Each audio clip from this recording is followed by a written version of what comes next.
Assalamualaikum warahmatullahi wabarakatuh. Saya Lela Akyunin dengan NPM 2021000066 dari kelas HKID semester 6 Fakultas Syariah. Di sini saya akan menjelaskan tentang objek dan kegunaan filsafat hukum Islam. Hukum Islam mengacu pada pandangan hukum yang bersifat teologis.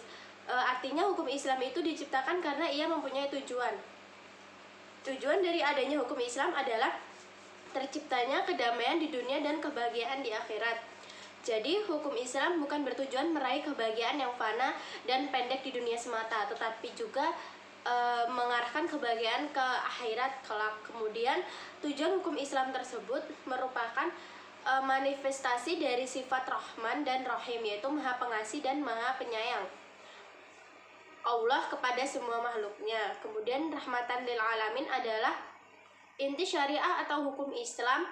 Keberadaan syariah tersebut dapat menegakkan perdamaian di muka bumi dengan pengaturan masyarakat yang memberikan keadilan kepada semua orang.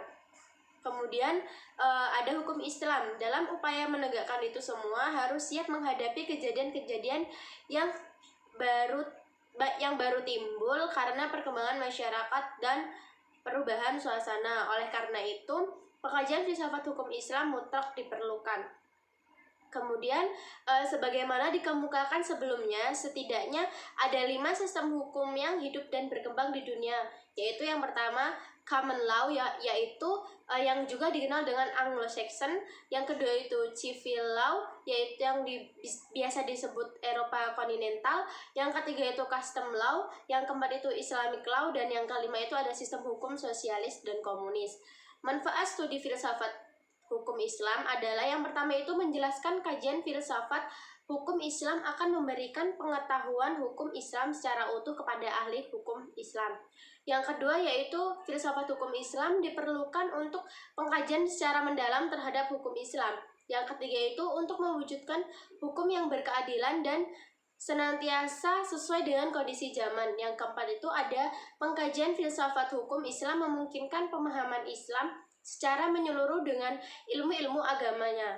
Kemudian para ahli usul fikih sebagaimana ahli filsafat hukum membagi filsafat hukum Islam menjadi 2, yaitu yang pertama ada filsafat tasyri, yang kedua itu ada filsafat syariah. Filsafat tasyri yaitu yang memancarkan ahli filsafat hukum Islam, menguatkannya dan memeliharanya.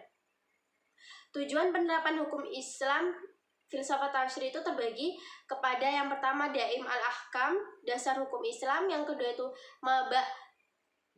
mabadil ahkam, yaitu prinsip-prinsip hukum Islam. Yang ketiga itu ada usul ahkam, pokok-pokok hukum Islam.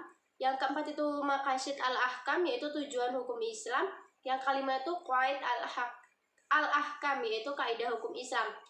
Filsafat syariah yang diungkapkan dari materi-materi hukum Islam seperti ibadah, muamalah, jinayah, ukubah, dan sebagainya. Filsafat ini bertugas membicarakan hakikat dan rahasia hukum Islam, termasuk dalam pengembangan filsafat syariah adalah yang pertama itu ada asrar al-hakam atau rahasia-rahasia hukum Islam. Yang kedua itu ada khasal al-hakam, yaitu ciri-ciri khas hukum Islam.